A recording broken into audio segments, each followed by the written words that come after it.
So you're paying.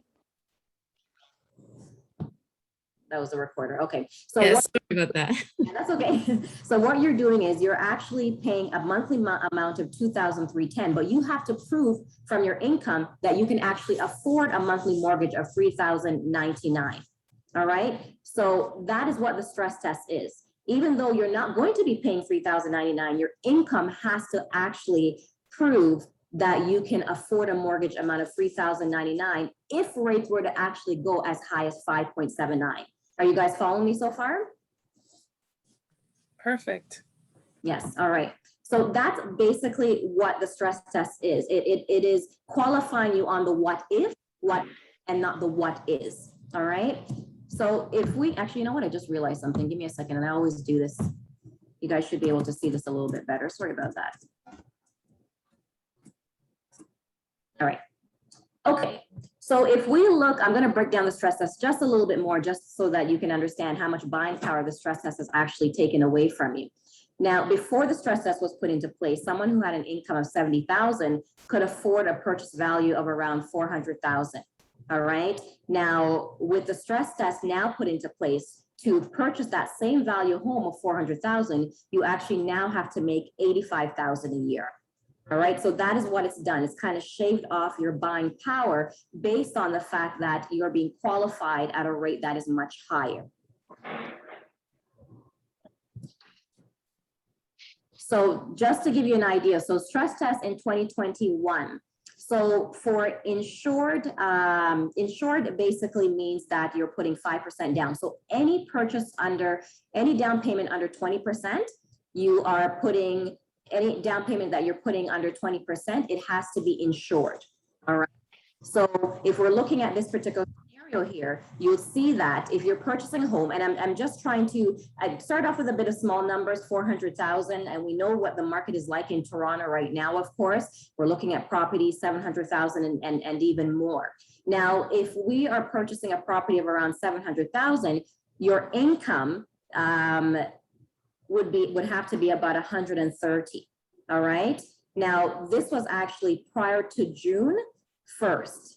And June 1st, the stress test went from 4.79 to 5.25.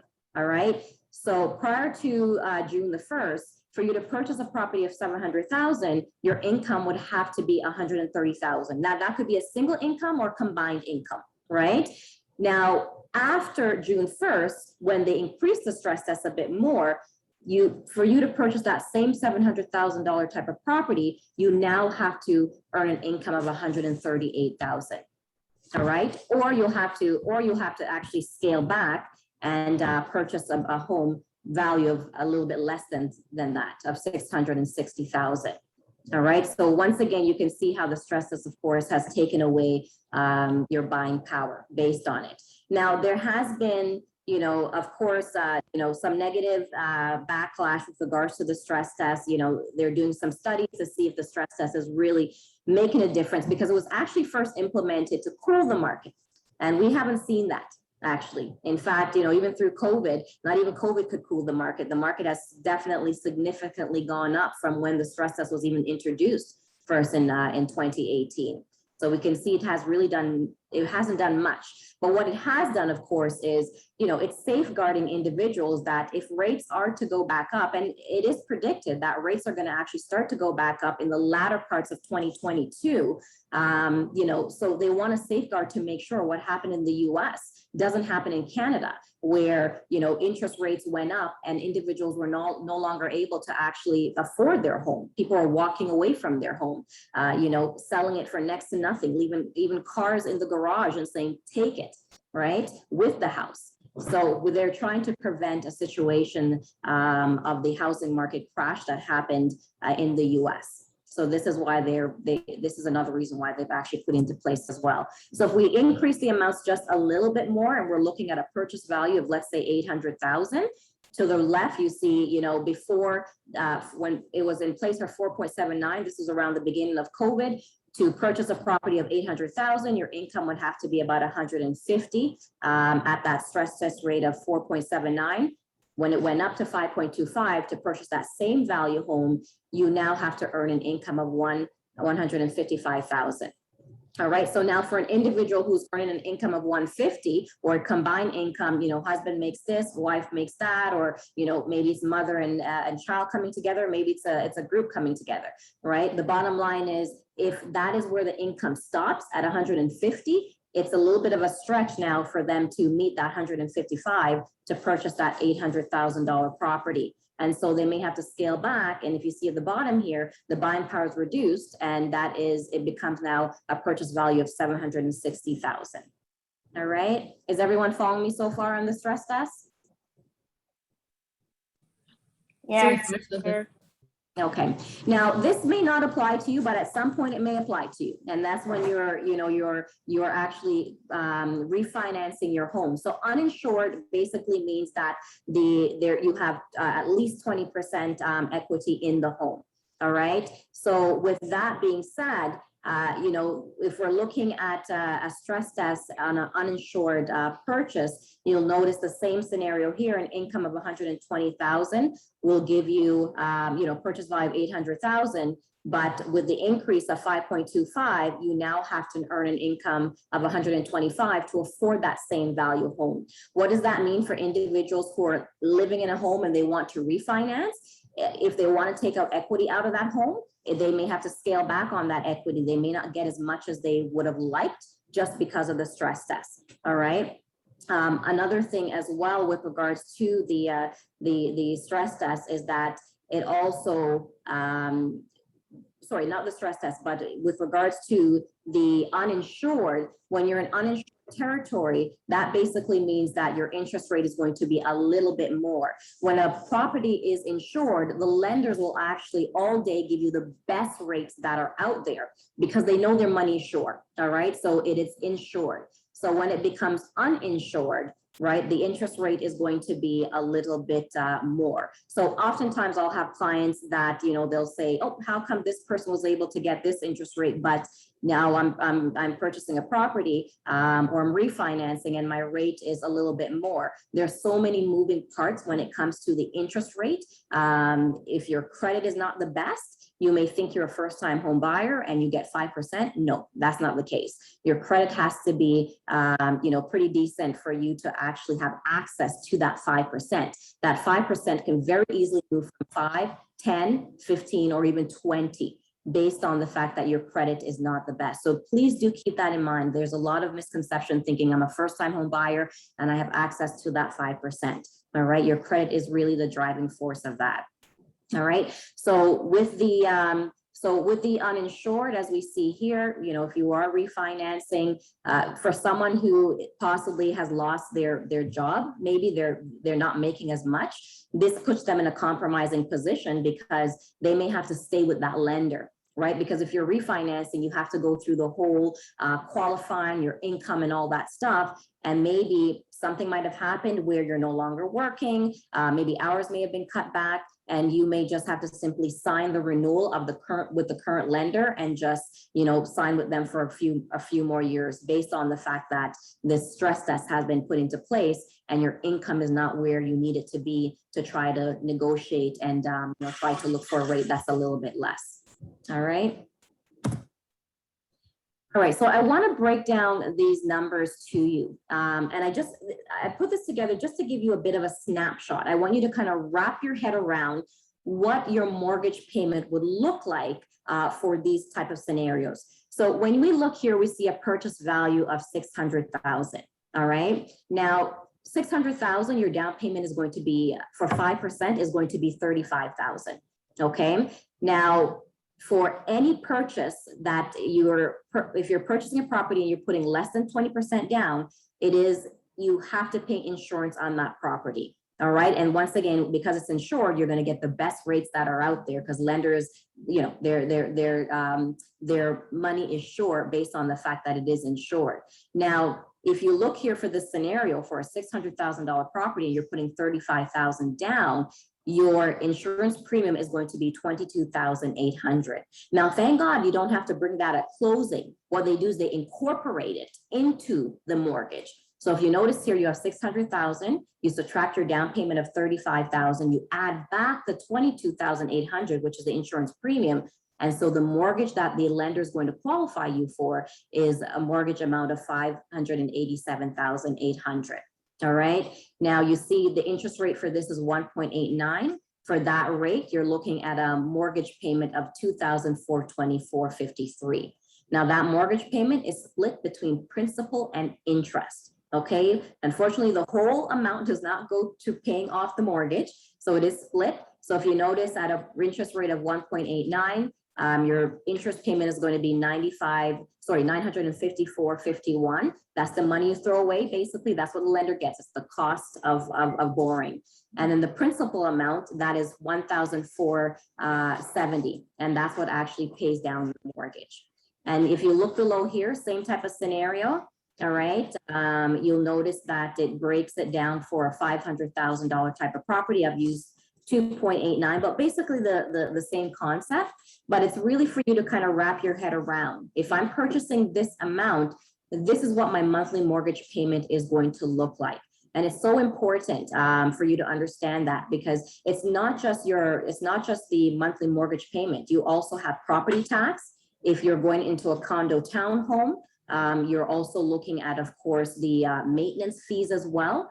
So, you know, we often say it's good to, you know, if you're paying a certain amount of money per month, if you're renting, top it up a bit, right? Something closer to a mortgage payment, that becomes your savings, but it's kind of disciplining your mind, you know, so that when you move into a home, you're still kind of paying that same amount, because you're actually putting that amount aside, pretending you're paying a mortgage. So you don't get, you know, mortgage shock when you move into a home and thinking, wow, I didn't realize that these are all the things I have to pay for. I have the mortgage, I have the maintenance, I have, you know, hydro. It can be overwhelming if you don't position your mind and prepare yourself for home ownership. It's possible, but you have to position and prepare for it. All right, so the rate chase. All right, so I always like to break this one down because it's very important for us to understand that rate is important, don't get me wrong, but we also have to look at the entire product. All right, we want to make sure that we are getting into the right product. Now, I had a client actually that had locked into a very beautiful rate.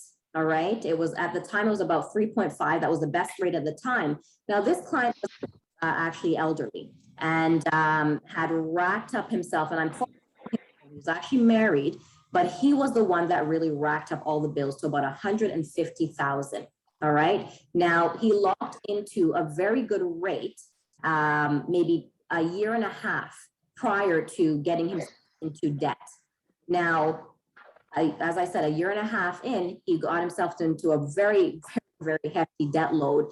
When I say hefty, I mean Canadian Tire, $20,000 in arrears. They're about to put a lien on the property, limit on basically all the credit cards. Okay, and the property was about, let's say, I think it was about about 670, and the balance on the property was around 212,000.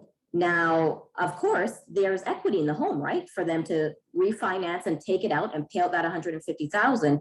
But because of the type of mortgage he was in, because of such a beautiful rate at the time, not paying attention to the actual product, he was locked into this mortgage. There's only two ways out.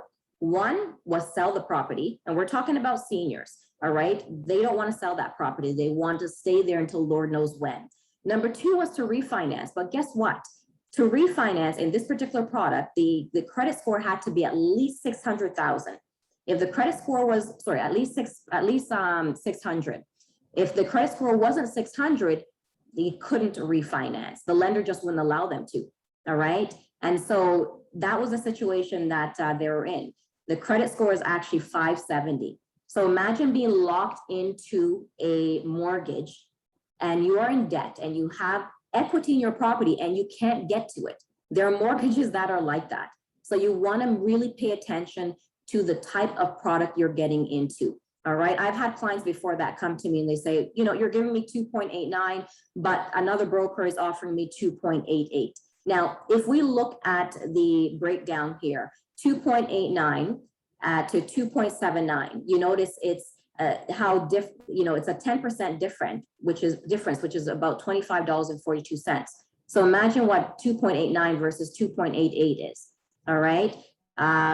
It's not a lot. And once again, as I said, rate is important as well, right? It does add up, but please, whoever you're working with, pay attention, let them explain what the product is, what does it offer, right? Because you do not want to be put in a situation like this poor couple where you're trapped in a mortgage because you locked into such a beautiful rate. You didn't take the time to see exactly what are the pros and cons of this particular product is, and the broker clearly didn't take the time to explain this to the clients as well. All right. Now, is anybody familiar with fixed and variable rate? Yes. Yes. Okay. All right. Yes. Yes, All right. Okay, so just for the interest for those who may not be, fixed and variable. So fixed rate, many people, vast majority of people are very much comfortable with a fixed rate. Why? Because they don't like change, all right? And also the variable rate can be a little bit risky as well. Now, for a fixed rate, your mortgage payment, if you're in a term, let's say a 5-year or a 3-year term, whatever term you're in, every month, your monthly mortgage payment is going to be $2,338.10 until that term ends. It is not going to change, all right? The variable rate, however, is different, all right? Depending on what the rate is at the time, the variable rate may go up and it may go, your mortgage payment may go up or it may go down. All right. Now, here's the thing about the variable rate. A lot of people think that you're going to wake up one morning and the Bank of Canada is just going to spike that interest rate. All right. We see over here, if you notice with the variable rate of 2.25, you notice the monthly mortgage payment is $2,178.06. And when we look on the left and we look at a fixed rate of 2.89, you'll see that the monthly mortgage payment for that is about $2,338.10. All right. Now, with the variable rate, the Bank of Canada, they actually have a meeting maybe about 7 times a year. And in that meeting, there are 3 things that they decide: keep the rate as it is, increase it, or decrease it. All right. Now, for a lot of people, they think it's just going to spike, and that's just not how it works. All right. Now, if you notice what the government has been doing during COVID overall, they've tried so much to keep the economy afloat. If they were to just spike the rate, the economy would just turn upside down. People would not be able to actually keep up with their mortgages. All right. Now, when the Bank of Canada has their meetings, then they decide to increase the rate or decrease the rate. It's only by 0.25. All right. You don't see it increase by 0.50 or by 1%. It goes gradually. So every variable rate actually gives you an opportunity to convert to a fixed rate. So let's say the last 3 meetings, the Bank of Canada met and they decided to increase their variable rate, and each time it went up 0.25. You may sit back, whoever it is that, who's on the mortgage with you, and you may say, you know what, the last few meetings, the Bank of Canada has increased their rate. Now, I start to feel a little bit uncomfortable. I think that we should lock in. All right. Now, if you notice that if you lock in, of course, the variable rate may actually go back down. All right. So it becomes a little bit of you can't really predict it, but the variable rate, for the past decade has actually been significantly lower than the fixed rate. And people who have tied into the variable rate, of course, have paid off a whole lot of principal. All right. So there are definitely pros to it. And it's really just understanding it. And understanding that you can convert to a fixed rate if you feel that the variable rate is starting to increase. And, if we don't lock in right now, we may miss an opportunity to lock into a fixed rate that we can actually sit in for the next 5 years. I would say in this environment right now, variable rates are fixed rate are historically low, as we may know. And so it may be wiser in this type of market to actually lock into a fixed rate versus tie into a variable rate, because with the economy starting to recover, right, God willingly, if it starts to recover, then of course it's going to go up. The variable rate is going to start to go back up gradually. And so it may make more sense to lock into a very beautiful fixed rate and sit in that until the next 5 years, and we'll see where the economy is then, versus you getting into a variable rate when you could have locked into a low fixed rate and the economy starts to recover and you see that variable rate start to kind of climb up, and you missed an opportunity to actually lock into a lower fixed rate in this particular market that we're in. All right, and you'll notice too, if you look at the interest on a variable rate, you'll see how much you're paying significantly less than a interest on a fixed rate. All right, so you definitely have an opportunity to really nip away at the principal and really pay down your principal very quickly in a mortgage. All right, so there are pros and cons, but once again, you have to understand it, and in understanding it, then you would feel a little bit more comfortable in choosing a variable rate. All right, so the amortization. All right, so amortization, that is the length of the mortgage. Okay, the length of your mortgage term. So if we look at the top, I'm just going to move these around because these are covering everything. If we look at the top here and we see the mortgage amount of 500,000, all right, and the amortization year is actually 25 years. And then we look at the bottom, same amount, purchase value 500,000, but in this scenario, the amortization is 30 years. All right, now as a first-time home buyer, prior to 2016, actually, before the stress test, 2018, before the stress test came into play, the amortization schedule, you had access as a first-time home buyer to 30 years amortization. Unfortunately, when the stress test came into play, they cut that back, and as a first-time home buyer putting 5% down or anything less than 20%, you have no choice. It has to be 25-year amortization. All right. But if you take a look and you see the 25 versus a 30-year amortization, you can see how beneficial the 30-year amortization would be. So typically, if you go in with a 25-year amortization, then once you are ready to renew, let's say in the next 5 years, by that time, you may have at least 20% equity in your home, and you could renew your mortgage into a 30-year amortization. Now, that is a choice. For some people, they're on a mission and they want to continue with the 25-year amortization because they want to pay off their mortgage quick. All right. But for some people, it's just not in their budget. And so they're quite fine with the 30-year amortization because guess what? It stretches out your mortgage payment, which makes it less. It stretches it out over a course of 30 years as opposed to 25 years. And you'll notice right here, if it's stretched out in that 30-year scenario there, you'll notice that your mortgage payment is almost about $300 less. All right. Now you're paying, of course, less principal based on the fact that it's taken longer for you to pay it off. But for you, it makes sense because it's in your budget and you're okay with stretching it out for 30 years. If that's a scenario that works for you. Some lenders do offer 35 years as well. All right. So for some clients that I have where their income is not the best, right, we may have to stretch it out. And, the lender, depending on the file, they may accept it or they may decline it. But I always do try for clients just to see if they're open to the 35-year amortization. It allows it to fit into the affordability so that they can have, a lesser monthly mortgage payment. Right. All right, so I want to introduce you guys just a little bit to the private lender. We're not going to tap on it too much, but I think it's very important for you guys to understand the private lender sector. Now, it serves its purpose. Unfortunately, I've had clients where we do have to put into private lending, and it depends because once again, it does serve its purpose. The interest rates are a little bit higher, but it depends on the situation. And, for some clients, it's really helped them out a lot with regards to whether it be you're taking money out of your home to purchase another property. It could be that your credit is not the best and you cannot refinance with a traditional lender. And so the private lender may be an avenue that you want to explore. Now, if you take a look, you'll see with the private lender interest rate of 7.99, that is quite high. All right. And for a private lender, it's all interest for the most part. So you're not paying down your mortgage at all.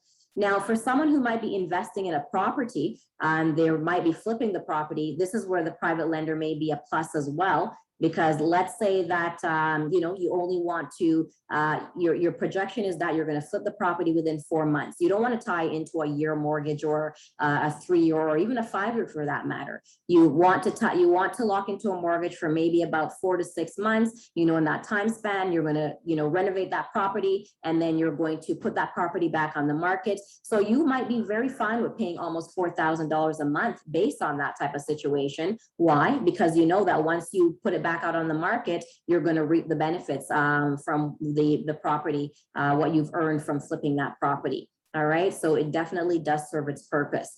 Now, as a first-time home buyer, you know, I've had to put clients into the private sector because maybe the income is not the best, the credit is not the best.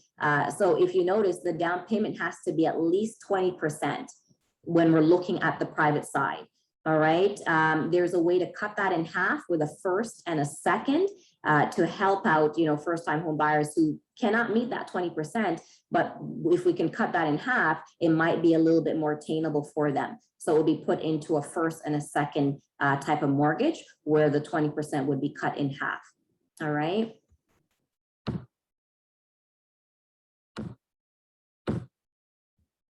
All right. So this here, I'm going to break down for you basically what your down payment would be and how all the costs that would actually go into purchasing a property. So we're going to start with a scenario, of course, or we'll do the scenario of a 500,000.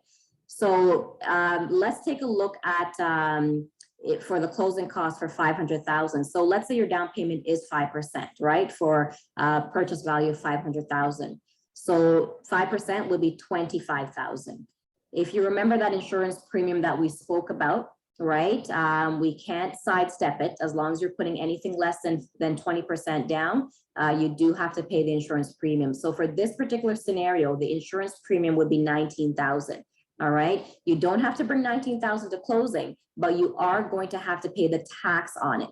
So if you're following along and kind of just adding up as we go, you'll notice, of course, you know, you have the 5%, which is 25,000, right? So what happens is that when you go and you look at a property, you may put 10% down, sorry, 10,000 down out of that 25,000. So the remaining 15,000 is what you're going to have to bring to closing to your lawyer with all the rest of the closing costs. All right. So the insurance premium, that will be one of the closing costs. 13% of 19,000, that would be 2,470. So in addition to your 25,000, you add 2,470 to it. Land transfer tax. All right. As a first-time home buyer, you have access to the rebate, right? And with two individuals purchasing a property, that would be about 4,000.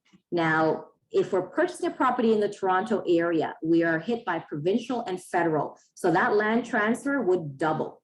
All right. So, and that is, you do have to bring that to closing. So imagine having to actually, you know, double that land transfer in the Toronto area. As you know, it is quite expensive in Toronto.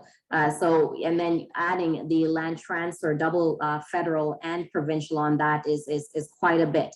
Now you do have the rebate. So let's take a look at the Peel region and at the outskirts, the Durham region. We'll use that scenario. So let's say it's only one land transfer. So in Peel, Durham, you know, the outskirts, not Toronto, you only have to pay one. All right. So for this particular purchase value of 500,000, your land transfer would be 6,475. If we deduct the rebate that you have privilege to as a first-time home buyer, then the land transfer goes down to 2,475. So we're following along here. Your down payment is 25,000. Your tax for the insurance premium is 2,470. And then the land transfer is 2,475. All right. Now, once again, that differs depending on the price value. Now, for some scenarios, depending on how much work I have to do on the file, there would be a broker fee of typically it's about 0.5%, anywhere from 0.5 if it's the private side, it's 1% because the private on the private side, lenders do not pay us as brokers. All right. Now, legal fees, you're looking at about 15 to $1,800. So you'd have to add that in, of course, to the scenario, the legal fees. So in total, what you're looking at for a purchase value of $500,000, your down payment would be around $35,000. I would like to buffer that up to around $40,000, just so you have a bit of a cushion, right? You don't want any surprises. One of the things to keep in mind when you're purchasing a property, let's say you're purchasing a property around February, and the individuals that are selling the property, they paid the property tax for the rest of the year. You know, thoughts weren't in process about selling the property for some reason at that time. And come February now, they decide to put the property on the market. But in January, they paid out the property tax because that's what they do every year. So you, as the new owner now, or the person purchasing the property, say you're going to move in around, let's say, April. You will have to reimburse that seller for the property tax that they have already paid. And that's going to be taken out on closing, all right? The good thing about that is that, you know, you'll be paying from April to the end of the year, because remember, they've paid it out for the rest of the year. You are now taking possession of the property in April, so you're responsible to reimburse them those funds.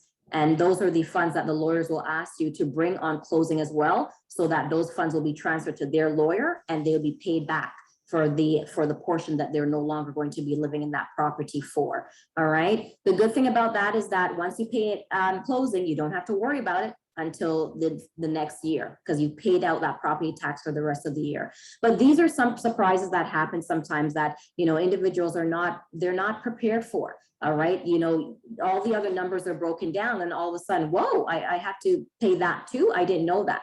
So as I said, I like to make sure that my clients are very much prepared. My process is very educational because I want to make sure that, you know, you understand the process and eliminate surprises as much as possible so that there's no disappointment for closing. All right. Now, I want you guys to follow along with me with regards to the down payment of the property. Now, if you're purchasing a property over 500,000, it is no longer calculated by 5%. It moves to 10%. So if, I don't know if you have a pen with you or anything, or just kind of follow along with me mentally, but I want to empower you. So when you're going out there, when you're ready to actually purchase a property, you can actually calculate the down payment on your own. All right. So if we look at the 500,000, all right, the down payment for a 500,000 is 25,000. As I said before, anything above 500,000 will now start to calculate with actually 10%. So let's look at 600,000 as your purchasing value. All right. So we already know that 500,000, anything 500,000 and below is going to be calculated by 5%. So we know that 500,000, 5% of that is 25,000. So we are actually going to park that amount. All right. Give me a second here. Yeah, so we're going to park that amount and we're now going to calculate the amount that is above the 500,000. All right, that amount, remember, we're calculating 600,000 for the purchase value. So 100,000 is left. 500,000 plus 100,000 will give us the 600,000, which is the purchase value that we're using for this particular scenario. So if we calculate 10% by 100,000, then that is going to be 10,000. All right, are you guys following along with me there?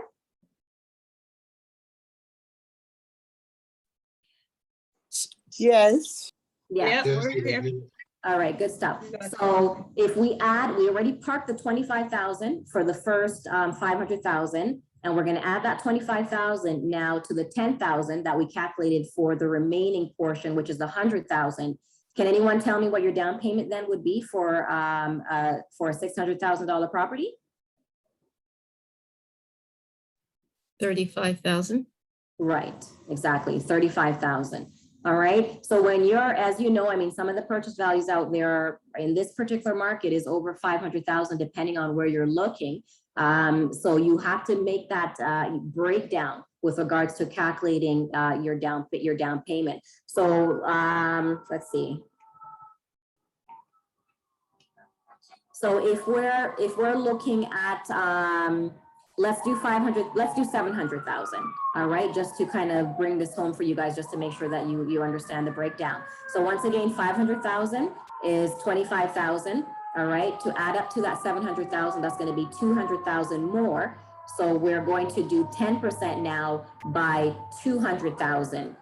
Can anyone let me know what the down payment is of a $700,000 purchase?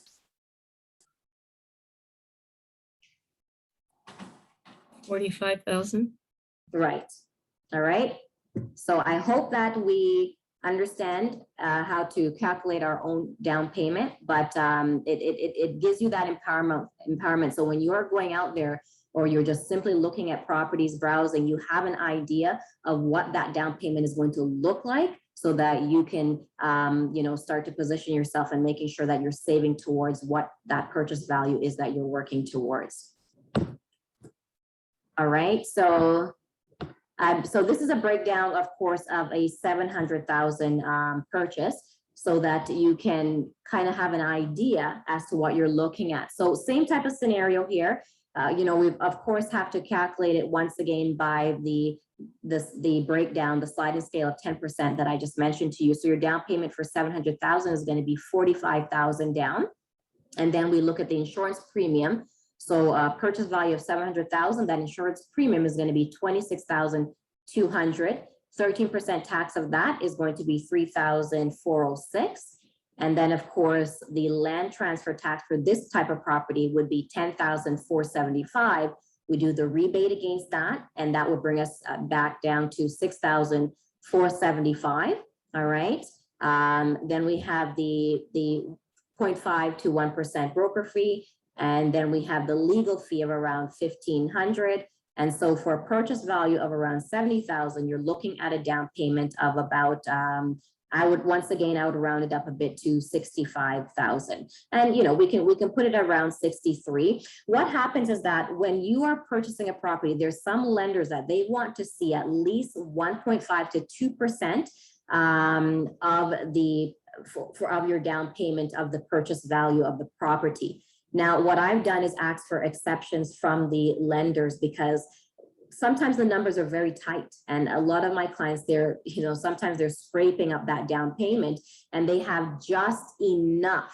Now, the lender will want to see more than what's actually needed for a down payment, right? Sometimes they want to see 5,000, at least 5,000 to 7,000 in your account that is allocated for your closing costs, but the closing cost is not going to be that much. So I've had situations where I've asked the lender to give an exception because, the legal fees are only going to be, let's say, 1,500. And, with the calculations, because they want to see 5,000 to 7,000 for the whole closing costs, and it might not be that much that's needed for closing costs.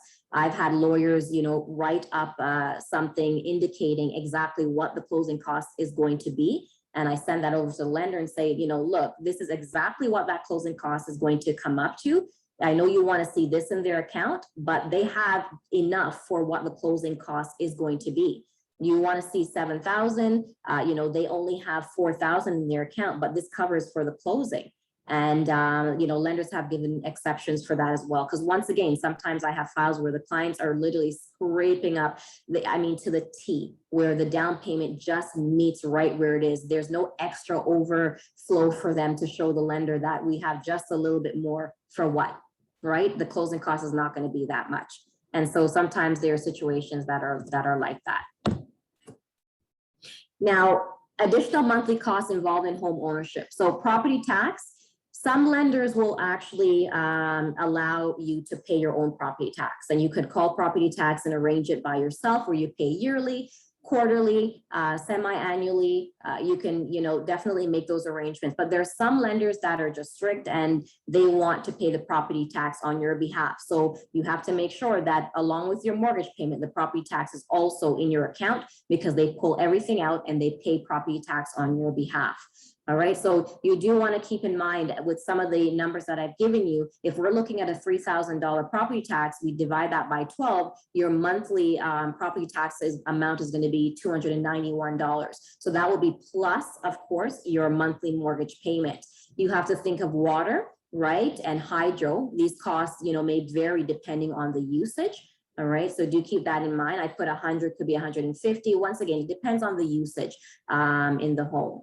And then we have to think about home insurance as well. Now, if you are actually living in a condo townhome, if that's the property that you're purchasing, the insurance is actually a part of the corporation. So you don't have to worry about getting that. The corporation already provides that. But if you want insurance to protect the content in your home, you'd have to get content insurance. And that would be separate, of course, from what the what do you call it again? What the corporation is offering you with the insurance as a part of the a part of their corporation. All right. Now, gifted, and I want to just kind of hoover around here for a little bit. Now, oftentimes I have files where, there is a gifted amount. Sometimes a gifted amount could be from back home. Now, for the process to be a whole lot smoother, I always say to clients, if you have money coming from back home, it's much better that you have those funds in your account at least 90 days, even further out before closing. Because what happens is that when it's time for us to submit documents over to the lender, they do want to see proof of your down payment. And if we print off, we will have to print off the last 90 days bank statement to show the lender, where are these funds coming from? All right, they want to see. What they're trying to track is money laundering. So they want to see, where's your down payment coming from? If it's gifted, all right, then, once again, let's say it's gifted from someone who is, maybe could be a mother, father, sister, brother, has to be close relative. If it's gifted, what happens is that the funds are deposited into your account, and the family member who's gifting it to you will have to complete a document that states, I am gifting these funds to my brother or to my sister or to my daughter or to my son. I'm gifting these funds. This is not a loan. I do not expect it to be paid back. They'll sign it, you'll sign it. And what we'll do is cross-reference that, that document showing proof of that fund being deposited into your account. So when I print off that 90-day bank statement, the only lump sum that I really want to see, if it is gifted, is that gifted lump sum. That's it. Because if there's another lump sum that's gifted, not gifted, but just deposited in your account, and that's a part of the down payment, the lenders are going to ask, where are these funds coming from? It's not from your own resources. So these are things that I like to work with clients. And as a matter of fact, I had a file that actually just closed last week where there are some funds that were brought from back home. And to make the file a little bit more smoother, as I said, I let the client know, listen, if there's going to be funds coming from back home, I need those funds in there from yesterday. Because when I print out the bank statement, I prefer not to see it in there if possible, because then sometimes it opens up a whole can of worms. It makes the process a little bit more, sometimes you have to connect the funds. And if you are bringing funds from back home, it has to sit in a Canadian account for at least 90 days. For this particular client, they had brought funds from back home, and then the lump sum was in the account, but it was within a 90-day span. So we had to go back to the original account where those funds came from. When we went back to the original account where those funds came from, those funds actually came from another account. And so then we had to go back to that account. So it could be so tedious sometimes, right? And I always encourage clients, do not move money around, right? Actually 2 weeks ago, I was working with a client. We just closed actually last week, Wednesday, and they were moving money around from one account into a savings, from the checkings to the savings to the RRSP account. It was just so much movement. And at some points, the lender looked at some deposits as canceling out each other because there's so much movement. We make it so messy. So please, if you have an account that you're saving in, just keep the money in there. Do not move the funds around. Try not to move your funds around too much, because we get into this cross-referencing to account for where funds are coming from. We want to keep it as clean as possible. All right. Now, I don't know, is anyone here familiar with what we call partner draw? Is anyone familiar with that? Yes. I think a lot of us. Yeah. So we know that this is our traditional way of saving money, but guess what? The bank doesn't recognize that. All right. So this is another thing. When I say if you're getting your draw at a certain time, make sure it's not in that time span that I would be asking for that 90-day bank statement, because the lender sees that and you say, oh, this is, a partner draw. No, they will not use that as a down payment. So it is very important for us to make sure that if there's any, funds that are coming in, that it's washed out, right? So by the time we print off that bank statement, it's that far back that it's not a part of the bank statement.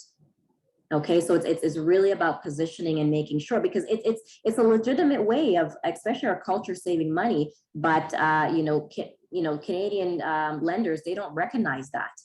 Okay, and I never want to be in a situation where I have a client that didn't know, and oh, this is my down payment. It's like, whoa. So I always try to make sure that I inform ahead of time. So once again, as I said, when you're ready, you are truly ready. All right, not you're ready and now we're looking at a property, you find a property and there's a lump sum in there that is the down payment that maybe it came from back home, maybe it's it's the partner draw, and we can't use it. We have to wait. Right. So as I go back to saying, I want to make sure that when you're ready, you're truly ready. Now, salary versus hourly. This is very important as well, because I've had situations where, clients, they come and I ask them what's their income, and, they say, oh, I work, it's 70,000 a year. I say, okay, are you hourly or are you salary? I'm hourly. I said, oh, okay. So what did you make the previous year? I made 50,000. I say, oh, your income is not 70,000. So you understand, if I have any hourly workers in this group here, when it's hourly, it has to be averaged out. When it's salary, the word is bond. Your income is pretty straightforward. The letter is going to state, so-and-so has been working at this place for how long, this is their position, and this is their salary, their yearly salary. It's done. The lenders will call your employer, they verify that, and that's where it ends. When it's hourly, it's a bit different. So if I have a client, let's say they made 70,000 in 2020, and then they made 50,000 in 2019. When I divide that by 2, right, and I average that out, that income is actually going to be 60,000. And so, I add the 2 together and then I divide it by 2. So the income is 60,000. So it's not 70,000. You may have made 70,000 in 2021, but guess what? So in 2020, but in 2019, you made 50,000, or you might have even made less, depending. Maybe there was a change in position. Maybe the income wasn't as much that year and it was hourly. So we have to add those 2 together and then we divide that by 2. And that's what the true income is. And this right here sometimes will really kind of put someone back, because you're thinking this is how much we're making, and it's not the case, right? Another thing to keep in mind, it's very important, where it's very possible, for the employer to put guaranteed hours in your employment letter for hourly income. All right. Now, there are certain situations where I can try to get an exception because you're hourly, and I see on your year to date that you may have made 50,000 in 2019, you made 70,000 in 2020. And as we edge closer to the end of 2021, we can predict that you're actually going to be making 70,000 based on what your year to date says so far. And so I can appeal to the lender to make an exception to say, based on what we see on their 2 last T4s, we can see that the client is well on their way to actually making 70,000 again for 2021. What I'm trying to do is to use the 70,000 as opposed to using the 60,000. Are you following me?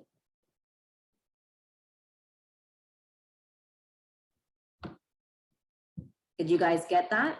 Yes. Yeah.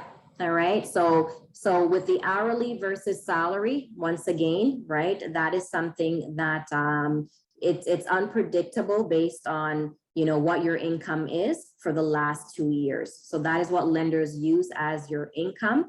They will of course average out the last 2 years. That is the same with, of course, if you're self-employed as well. All right, the last 2 years, that is what's used to actually break down what the actual income is that we're going to use. All right.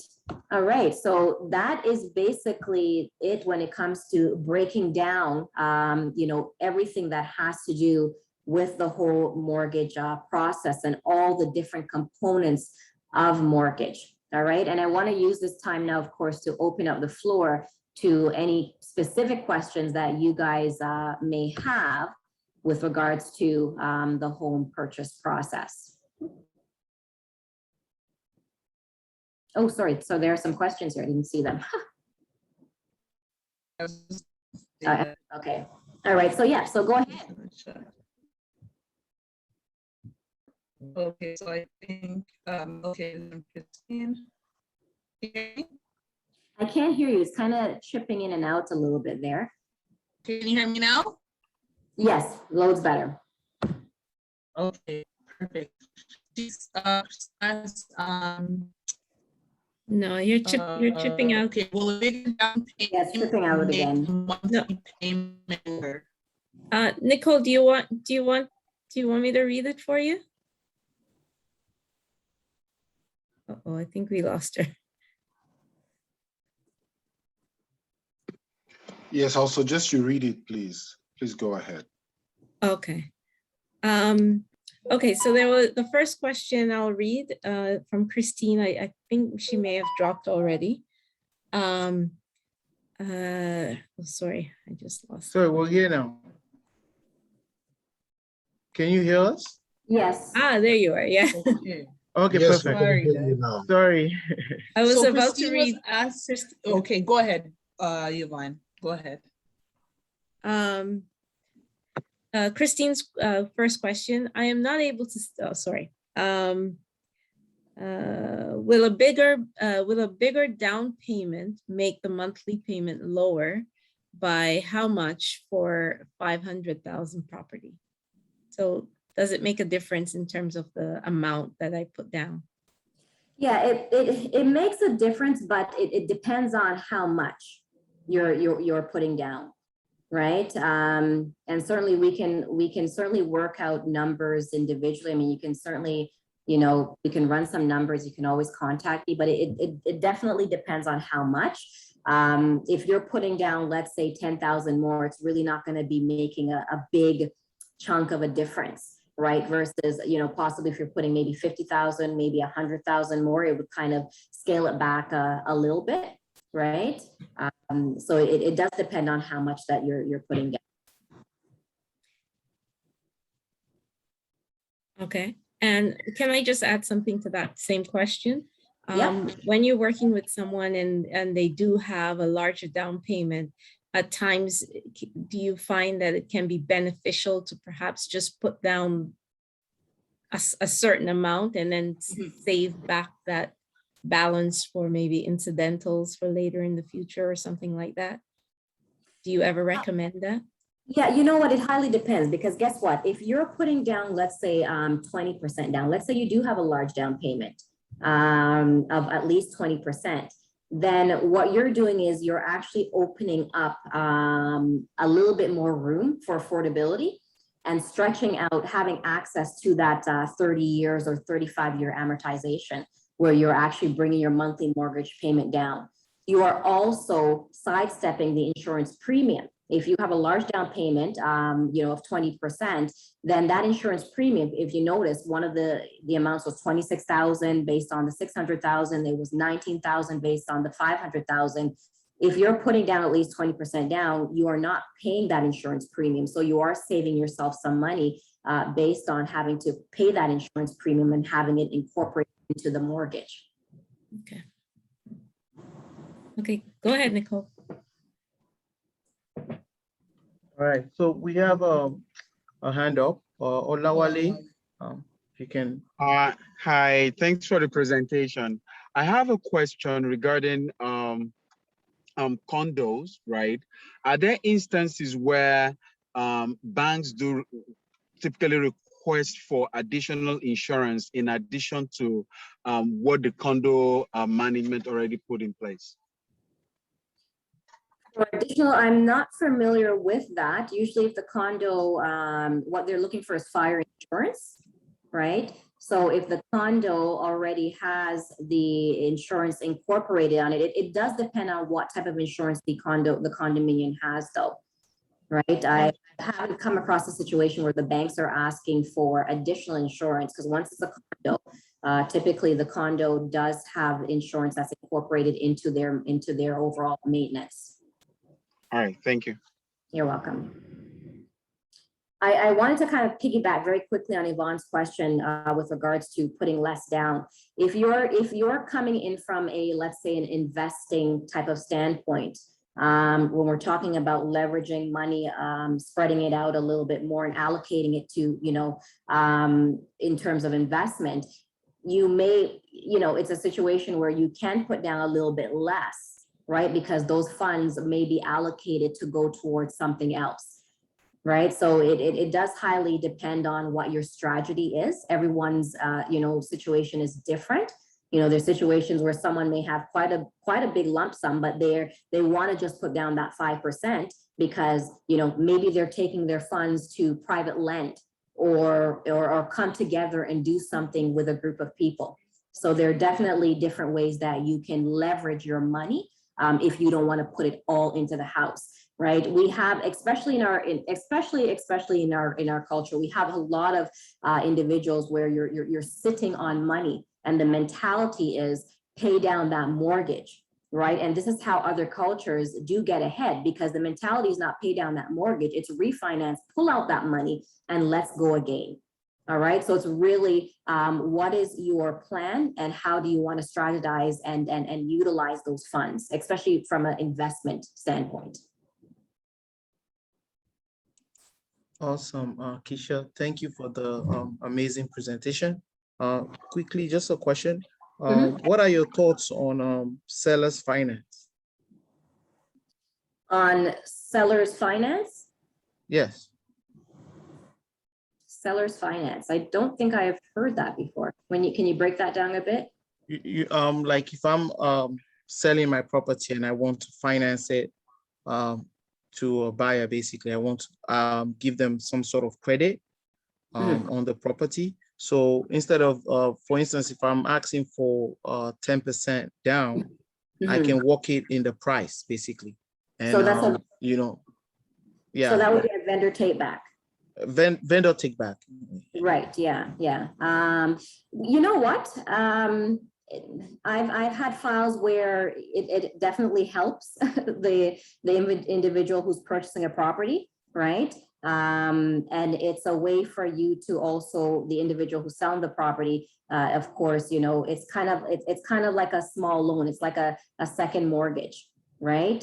So definitely, as long as with regards to all the legalities are done properly, right? From the lawyer standpoint, I don't see anything wrong with that because I've had files on both sides where definitely it is beneficial for the individuals. Yes. Great, thank you. Olufemi, you have your hand up? Oh, yes, I do. Thanks, Keisha, for the insightful presentation. You're welcome. Question that I have, more like a confirmation of something you said during the presentation. You explained that typically we should not bring in funds from back home within a 90-day period before closing. What I heard was that the only exception is if the funds is a gift. Is this correct? Okay, so, and this is exactly why I say that if you are bringing funds back home, that you bring it back. Okay, first of all, there are some countries that are sanctioned, right? That lenders will not accept funds from. Okay. The next thing is that if you are bringing funds from back home and you want to use it as a down payment, it has to sit in your account for at least 90 days, okay? Now, as a gifted, now, what I say is that I try to make the process a little bit smoother. So if you do have intentions to bring funds back home, funds from back home, and it's not gifted, maybe it's your funds from back home, you know, maybe it could be even a family member or inheritance, to try to avoid, you know, any type of disruption of the process, or open a can of worms or making the process a little bit more difficult. If you bring those funds into your account, right, and have it sit there, right, and let's say, I say 90, you know, has to sit in there for 90 days. I say even a little bit longer, right, so that by the time you're ready to use those funds for your home purchase, then what the lenders want to see is the 90 days bank statement. Okay, so let's say the funds came into your account, let's say it was May, all right? You are now purchasing a property. That lump sum came in May. Now we're sitting here in August. The lenders are only gonna ask for the last 90 days bank statement. That just shows the funds that are in there. It does not show the lump sum that came in back in May. Are you following me? Yes, I am following. However, the question, so what I hear is, even if it is a gifted amount, it should still come in before the 90-day window. I was hoping, or, you know, based on what I heard first, maybe I heard wrongly, that gifted amounts are excluded or are an exemption from this 90-day rule. Right, gifted amounts are excluded, but what I'm saying is that if you can avoid, right? Okay. We do not necessarily have to use it as a gifted. Maybe it is a gifted, right? But we can sidestep that, having to put it as a gifted type of purchase, all right? Because then we have to, if it's gifted, we then have to go back, of course, the person who's depositing the funds from back home, all right? I will say that I have yet to have a lender who asks for the bank statements of the person who's gifting the funds. However, this industry is constantly changing, right? And to avoid all of that, I say, let's try, if we can get the funds in the account ahead of time, and it's just your funds, it's just through your savings, we just keep it as that. It's from your own resources. Understood. Once again, I try to avoid. Understood. Choice, right? As long as it's in the account for 90 days, then we have to also make sure that the lender is going to accept where those funds are coming from outside of the country. Is that country deemed as a sanctioned country where we cannot use that as a down payment? So those are things that we have to verify and confirm as well. But if we can avoid all that and it's just in your account, we print off your statements, it's your money, it's been accumulating, right? They don't see a lump sum where it puts a stop and say, hold up, where did this money come from, right? That's what we're trying to avoid, right? But gifted is definitely accepted. It's definitely accepted, right? I do gifted deposits all the time, but it's just to avoid, you know, some circumstances, just to make sure that the process is smooth. But if it comes down to it and there's no way around it, and it's it is, you know, someone who's giving you those funds, we just have to make sure that if it's coming from back home, we just have to make sure that that particular area is not sanctioned as a, you know, as a sanctioned country where they won't accept the down payment. All right. Very clear. Thank you very much. You're very welcome. Very welcome. I believe, Nicole, there is one more question from Christine. Okay. Where is it? I forgot to also mention, if the purchaser wants to pay in 15 to 20 years, oh, hold on, I forgot to ask if the purchaser, I think that was just a follow-up to her previous question. What was it? It's hard to read, but I think she was, because she had asked. How to fast track. paying off Yeah. the mortgage, basically. Yeah, I think that's what she was asking, the difference between 15 to 20 years amortization, I guess. I think she's just asking what Yes. happens if you pay it off faster. Yeah, you can definitely, yeah, so if you want to, I mean, they do have 15 years, you know, some letters do have 20 years as well. It just means that the mortgage payment is obviously going to be more, right? But once again, there's some people that are on a mission, and 15, 20, 25 years, even though you have access to 30 or 35, no, I want to pay my mortgage off this quick. And this is the reason why I wanted that 20 years amortization. So yes, definitely you do have access to that. I quickly want to just bring out as well, some of you may have heard of the home buyers incentive that the government has put out there, all right? And I tap on this very lightly because it's not, I don't completely encourage it in the sense that if you can come up with your own down payment instead of the government having a hand in your equity, right? I think it's a lot better, okay? Now, with the government incentive, what they do is you bring your 5%, the government brings their 5%, all right? That is for an existing property. For a new build, you bring your 5% and the government brings their 10%, okay? Now, what happens is that there is a cap, all right, for certain areas. And I believe in Toronto area, you know, you can't go over, I think, maybe 550 in that bracket. Now, we do know that in Toronto, it's not that easy to find purchase values of that amount. So a lot of people, you know, argue the fact that this incentive basically does not help home buyers because the values that are out there, you're not even meeting the purchase values with this incentive. Okay. Now, with the incentive, if it's something that does work for you, it is a first come, first serve. And we don't know if you are approved for it until we actually go live. You go out there, you look for a property, we have a purchase and sale agreement, and then it's submitted to the insurer for approval. What happens is that you have 25 years to pay it back, all right? There's two things that triggers payback. It's either a refinance or you selling the property. Now, with the 5%, what happens is that at payback, right? It's either you pay it back over the 25 years or it's at the value when you're going to actually sell the property.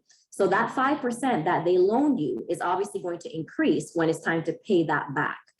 All right. So it will be at the fair market value at the time that you are selling the property. So if the property, when you purchased it, was 500,000, you paid 25, they gave you 25,000, which is the 5%. Then, and you're ready to sell it and it's worth 700,000 now, it'll be 5% of that 700,000 that you're paying them back. All right, so just to have an idea as to how that works.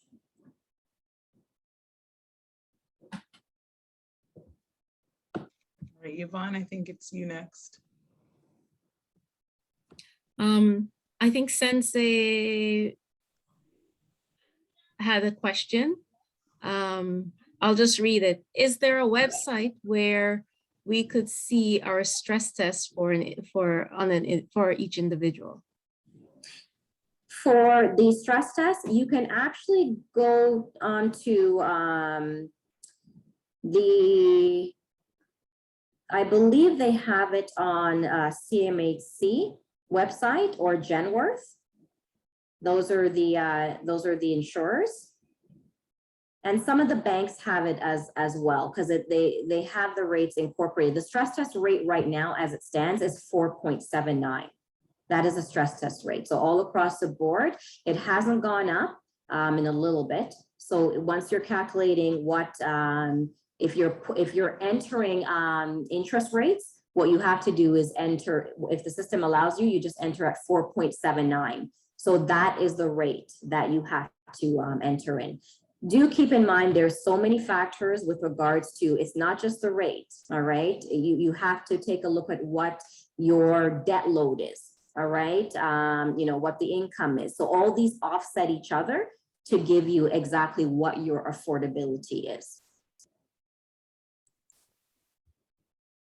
All right, and Benjamin is asking, what are the qualifications of the government for the 5 or 10%?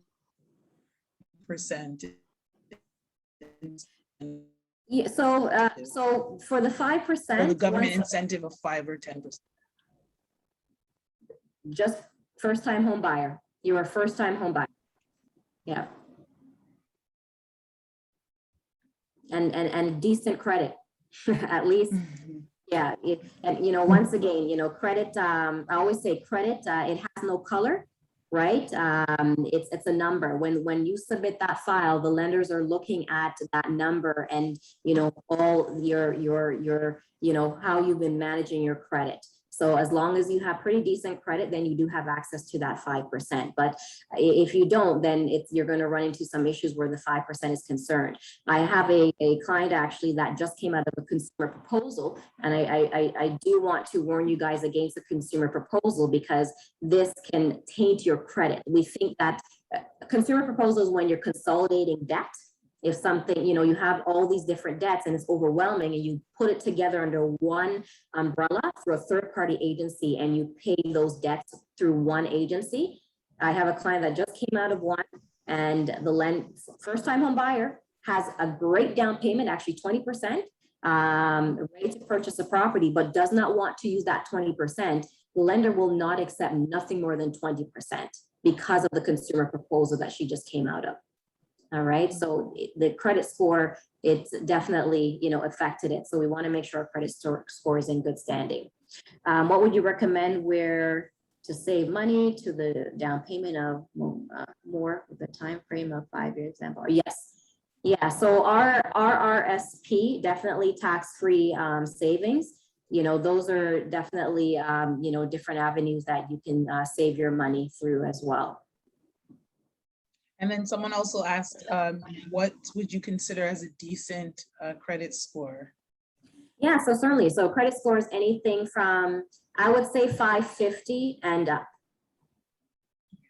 Yeah, 550 and up. We're getting into a very gray shaded area when we're scaling a little bit below that. Not saying that lenders will not accept it, but having good credit is the difference between being put into a box and having options. The better your credit is the better options that you're going to have with the different lenders that are out there.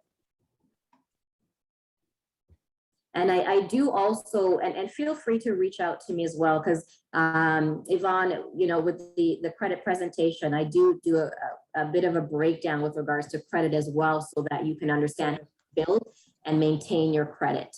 It's very important. Yeah.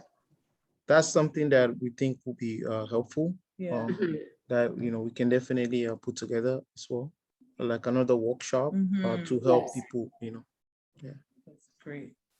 Yeah, very important. I just did a presentation with some youth. I do through Tropicana as well for credit. We want to make sure that we're maintaining and we're passing it down to our young people as well, so that, they are positioning for opportunities that will knock on their door, so that they can actually walk into those opportunities ourselves as well, based on positioning with good credit. Yeah.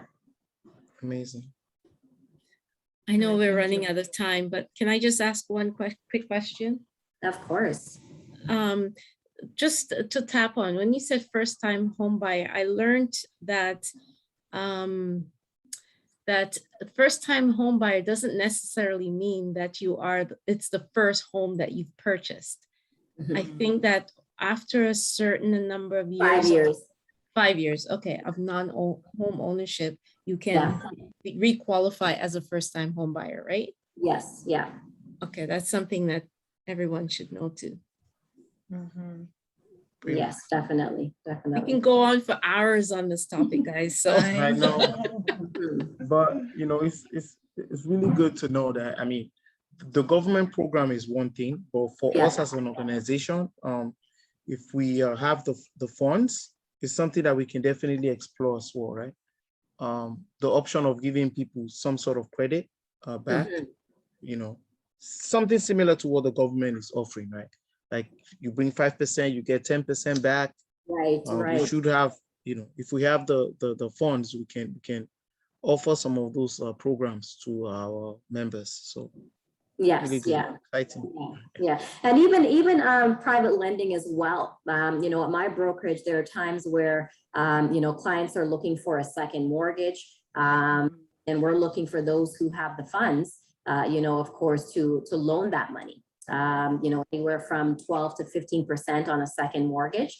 There's lender fees as well. So, there's a lot of opportunity to leverage money and to, of course, participate in the real estate sector without even owning a property sometime as well, right? If we notice with the private lending, it's really taken off, right? Cultures right now that are really tapping in to the private lender sector because, with all the stipulations and all that of the banks, people want to have access to funds without all the regulations, right? There's right where the interest rate is a little bit higher, but depending on what they're doing, especially as I mentioned before, flipping a property, it might be a situation where someone is looking to take out money to buy again, or take out money to rebuild themselves, to pay off debts. So they want to keep their money with their first mortgage with CIBC because it's good, but they need some funds to pay off. So they're going to get a second mortgage and then consolidate it at the end of their term and continue on, right? So there's many different opportunities.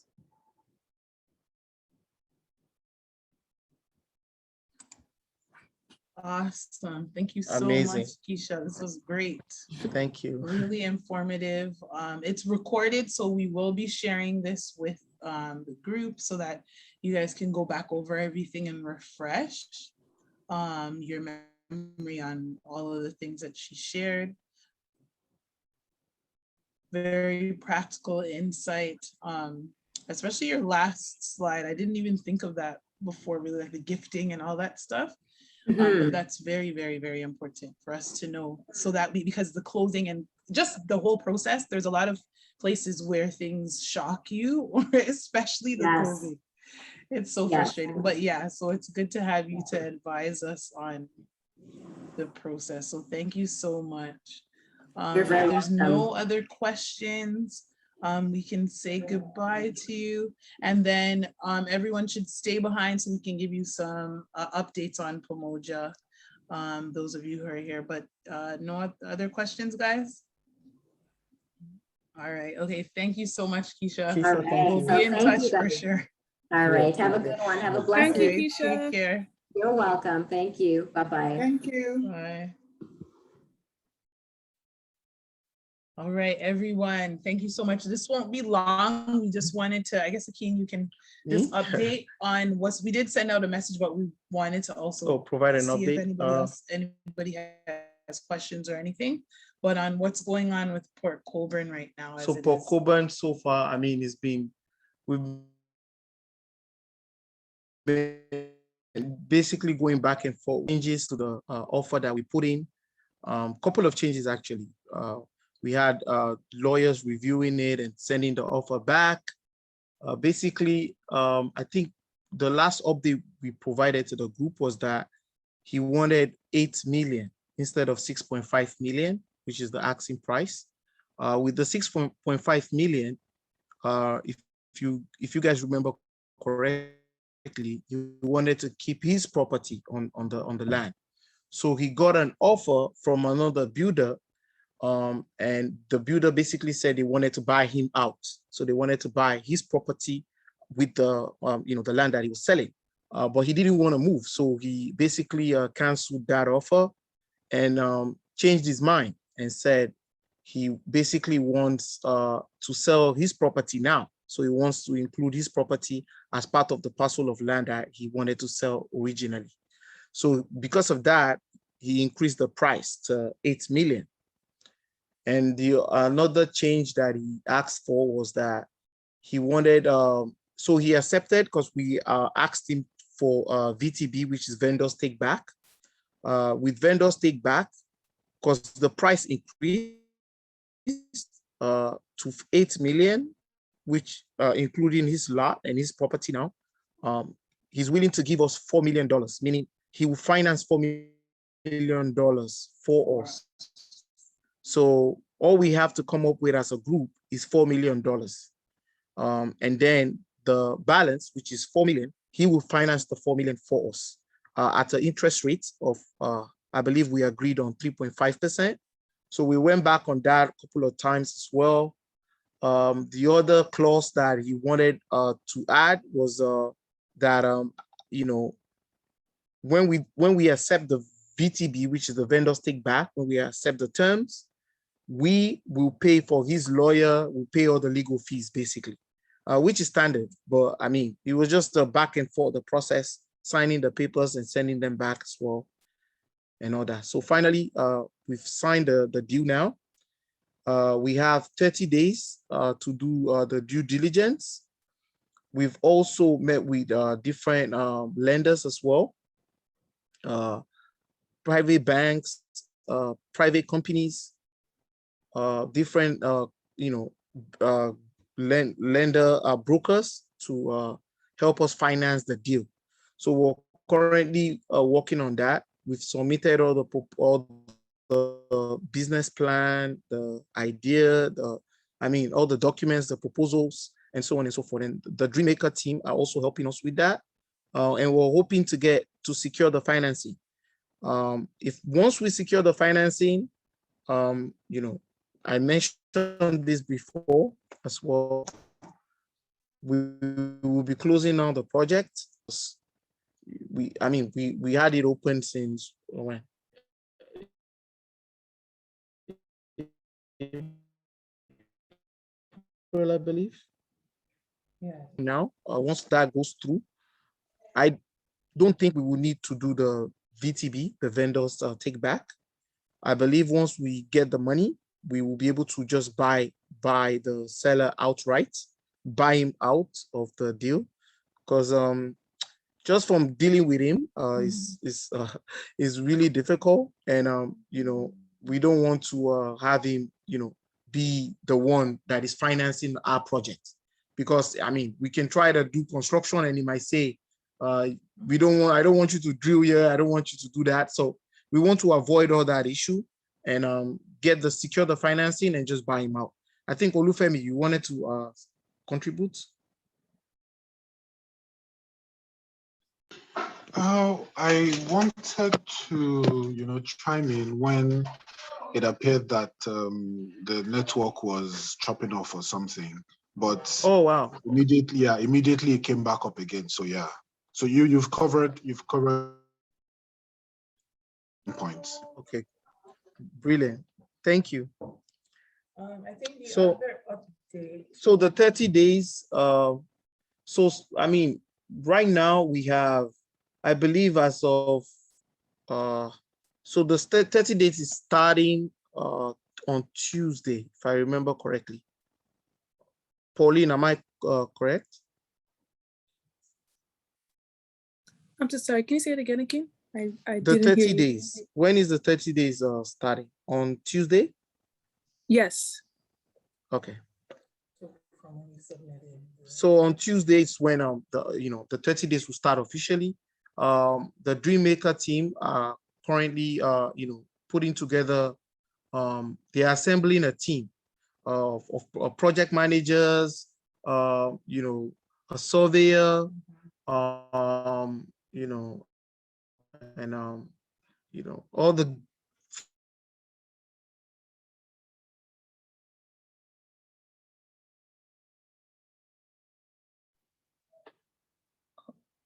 Are they just frozen for me or for everyone else? No, they're frozen. For everyone. Oh, okay, they're back. Oh now. wow.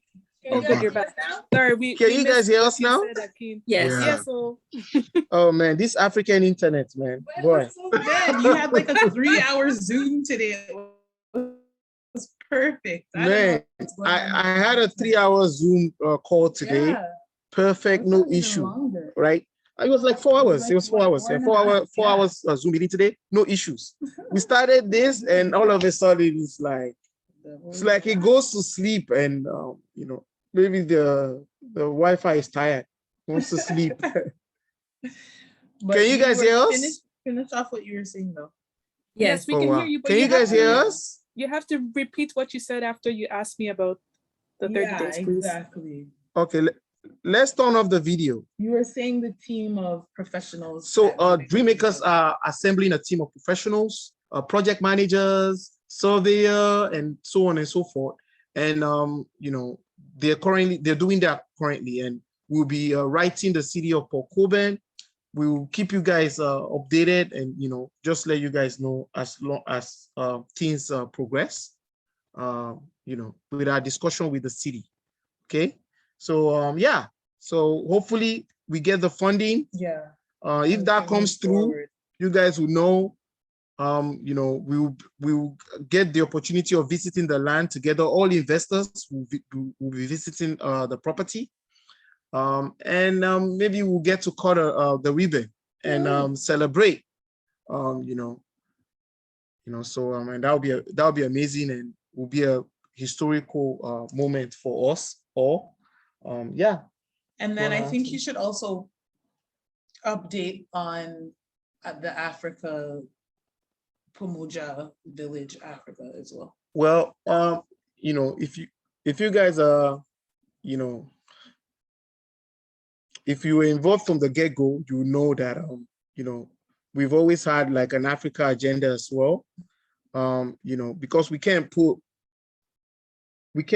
all our eggs in one basket, right? And also, I've mentioned in the past that the world, the earth is the Lord's, right? The fullness thereof. I mean, we can't let other people, other groups enjoy this planet Earth and just restrict ourselves to just one geographical area. And considering the fact that the birthplace of humanity is Africa, right? Not to talk of us Black people, right? We know that we originate from Africa. It's home, it's our roots. So, and I love to start from a position of strength. So Africa as it is now is developing, right? And it's not that expensive for us to buy land, build our own community, develop it. It's not that expensive to do, right? We won't face a lot of the restrictions that we're facing in the West. We still have our Canadian project, which is the Port Colborne project that we're doing currently. We're still working on it again, every day, meetings and so on and so forth. Still working on it. The team is still working. But we've also discussed Pamoja village in Africa, right? Which is what basically prompted the Ghana tour that we planned for. And we traveled as a group to Ghana this year, this July, to explore. And Yvonne is on the call. She traveled with us, Olufemi as well. Both of them are back in Canada right now. I'm in Nigeria with my wife because, I can't come to Africa without seeing my family. So, I'm here in Nigeria to spend some time with my mom and with my family. But Yvonne and Olufemi are back in Canada, right? But what am I saying? To just round up, Pamoja village is something that we can do with next to nothing. With $5,000, you can own acres of land on the continent, right? So do you want to add to that? Nicole? Yeah, no, I was just it's not the purpose of Pamoja is also to not just to or exclusively to build in Canada, but we also want to open up all kinds of investment opportunities where we've started and which I think is a good start is for us to build a community in Canada, because that's where all of us are. That's where most of us have some roots in Canada, but we've always wanted to also have a community in the continent. And so that's something that those who are interested, it's a separate development from Port Colborne and the Canadian project. So it's just for those, any project that we come to the group with, it's only for those who are interested. It's so optional. There's no obligation for you to be involved in any project. It's just we want to give people the opportunities, and then you can choose to be a part of it or not. And also, that being said, the washroom project that we're fundraising for currently, I mean, regardless of what happens, Yvonne and, you know, myself and my wife, we've decided to basically fund it ourselves if we don't get the money that we need in order to do it. What, the washroom? The washroom that Yeah, we're yeah, building the for washroom the children, the Yeah. washroom project. So, I mean, it was basically spontaneous. I mean, we didn't plan to do that.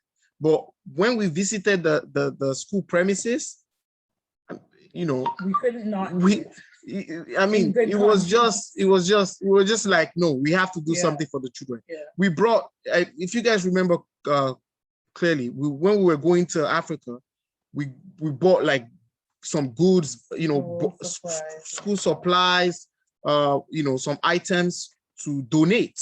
That was our intention for going to the school, to visit the school, just to donate items.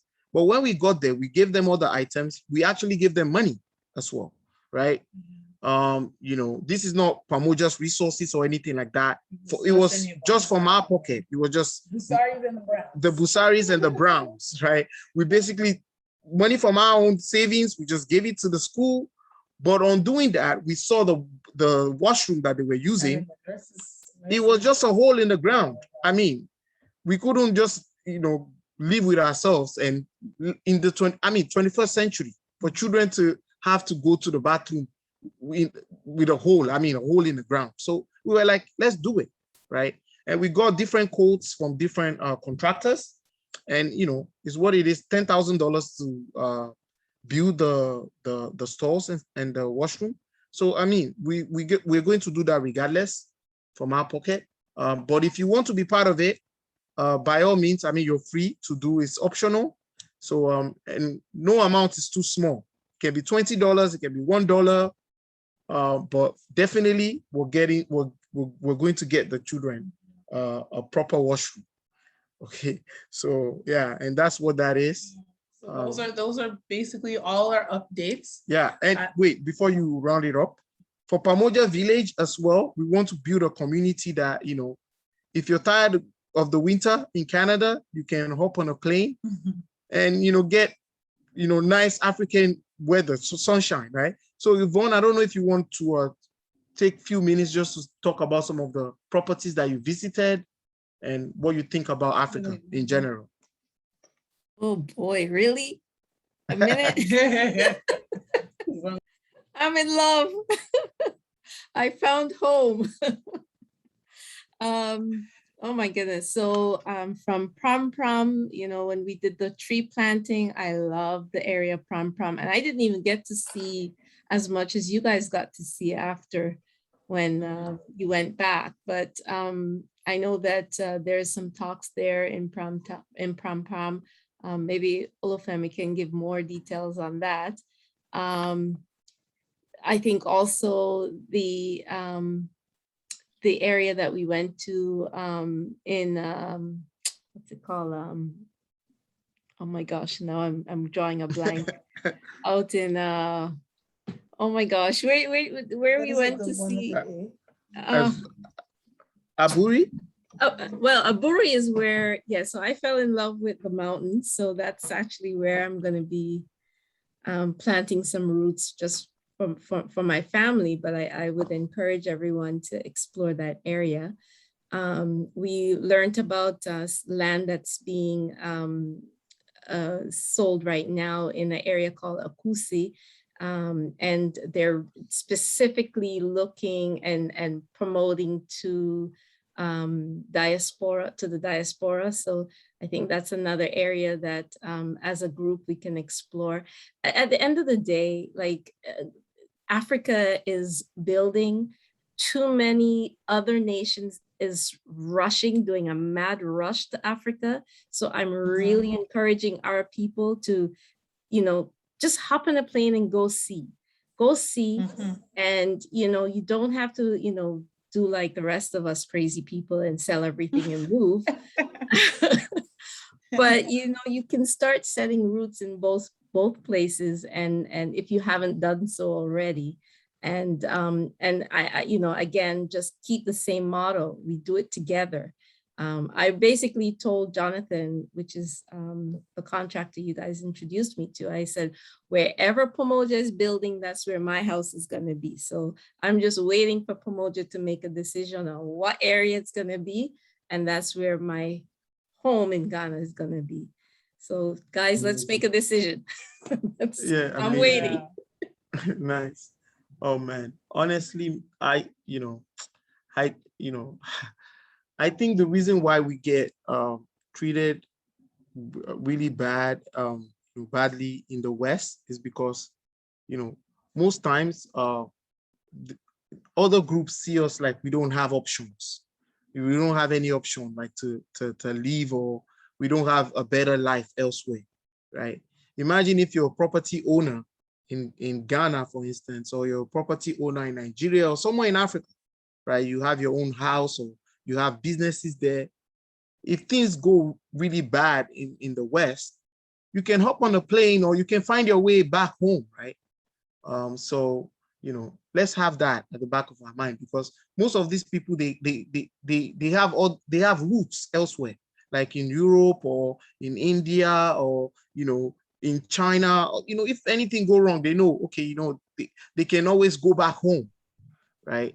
So that's one of the things I want, for every member of Pamoja, for us to have another community outside of, our comfort zone, outside of Canada. So if anything happens, we can always hop on a plane and, find ourselves back, on the continent. So is what it is. So Yvonne, before I round up, do you want to share anything about your first, your experience being in Africa for the first time? Because for you it was your first time, right? Yeah, it was my first time. I mean, we as a family, we made a decision that that's where we're going, and by the hook or by the crook, no matter what, that's where we're going. Oh wow. My final destination, hopefully in Africa, is I want to be in Ethiopia for my old age. Ghana is where my children wanted to be, so that's where we're starting off. When I went to Ghana, like if I close my eyes, I took a video of a trip that I had to rush back from Cape Coast to Accra. So I was on the local transit, the local bus. And the whole ride from when we left Cape Coast, the bus station at Cape Coast, all the way to Accra was just reggae music playing. And I'm not talking like the common stuff you hear. I'm talking like real cultural. They had to dig deep to get those reggae music.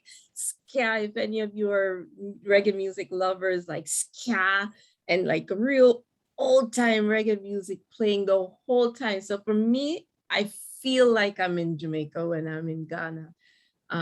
Like the house that we rented, in the front yard, there's an orange tree. In the backyard, every morning we go out there, every morning or every other morning, if not every day, we wake up to 2 or 3 avocados on the floor, because you can hear them in the night dropping off the tree. Like, that's life. Like, like why would I want to be here? The people are amazing. I mean, the roads are terrible, but the people are amazing. Opportunity galore. So I'm actually, we're trying to bring for the members of Pamoja some more workshops. And one of the people I'm trying to reach out to is someone in Ghana. I believe they work in both Ghana and Nigeria. And what they do is they work with people like us, diaspora, trying to return back to Africa. And they walk us through processes of how to get set up and situated the fastest, easiest, cheapest way. So I'm chasing this person. There's 2 sets of them. So hopefully in November, for our November session, maybe if not, hopefully our January session, we can get that person on to talk to our group about, how do we prepare ourselves to return home? Because guys, there's opportunity galore. Anything you think about, there's opportunities there. it's endless. It's developing, and we need to be a part of it. We can't allow, everywhere I went, all the big businesses, all the big stores, all the big malls are owned by Turkish, South Asian, Lebanese, and you see them literally. They have this mall called Malcolm. I think Malcolm Mall, and then there's another one called the Palace Mall. And, we went there shopping, and you could actually see them, like they're literally coming and shopping like they just landed. They're picking up, you could tell when somebody's like setting up home, right? They're buying, toilet brushes, and when people are setting up home. So they're coming in droves to Africa. So we shouldn't allow that and be left behind. Stop listening to the hype for those who might be afraid. Go home. That's all I could say. I wouldn't trade it for anything. Amazing. Right. Thank you so much for that. And thank you all, man. Thank you all. And we're doing this, family. Doing this. I'm tired today, but still passionate, man. The energy still alive, So let's do this thing, we can do it, honestly, right? Absolutely. For sure. All right, take care, everyone. Thank you, everybody. You guys enjoy the rest of your evening. Thank you. Bye. Or do you guys have any questions? Oh yeah, that's true. Any questions for us? One question. What I suppose was done was just an assessment of opportunities for investment, right? Yeah. Exactly. We should be expecting further information, just like Port on what exactly will be required, where to be. So that's coming, right?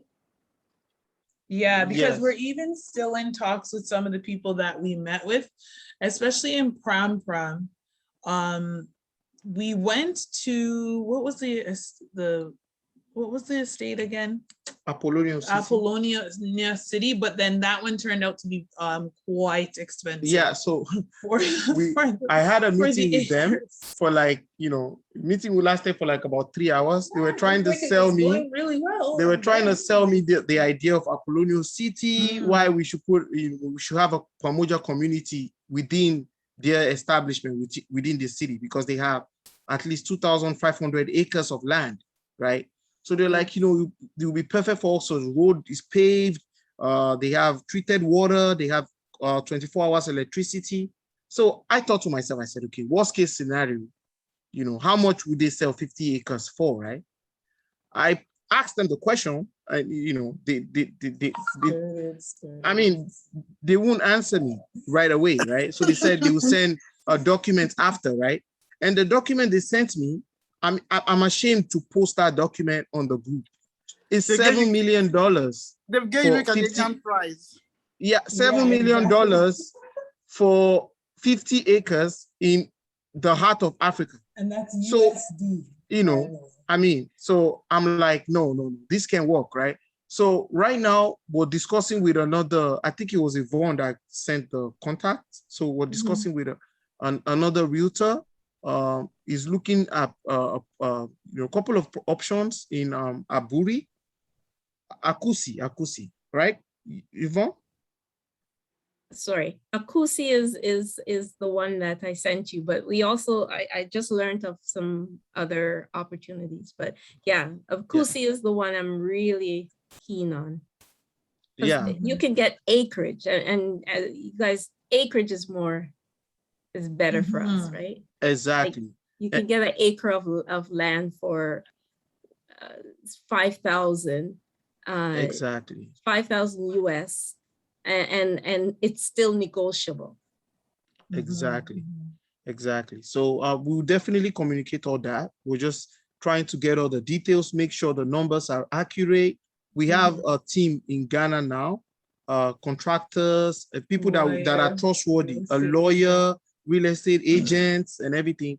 And we'll get all the numbers together, get all that stuff, and yeah, we'll communicate. We also met with one of the contractors, and we also, there was another opportunity, beachfront, land is there, owned by, we met the Yeah. owner, and it's a smaller project, so it wouldn't be something that obviously everybody would have to invest in, but we're still talking to him about that. So that's another opportunity, that if we could form everything properly, get an idea of what he wants to put on that land, to see if that could pull some sort of, you know, Airbnb type short let Short let or slash store, sell and like exactly, restaurants or by something the like that. beach type Yeah. of thing. So we also vetted that as well. And Akeem did speak with, was somebody from Ogun State, was it? Oh shit. So Or Ocean State, which one? in Nigeria, Yeah. you know, I talked to the The governor that was of Ogun State. Ogun State is the state that is that shares border with Lagos State. So you know, with all the growth and development in Lagos State now, everyone is pretty much moving to Ogun State, which is like the, you know, the adjacent states to Lagos, right? So I talked to the governor of the state. Was it what day? Friday?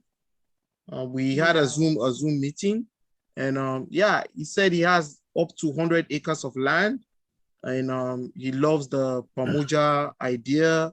He loves the fact that, you know, we want to develop a community with homes and businesses and so on and so forth. So his city is willing to work with us, right?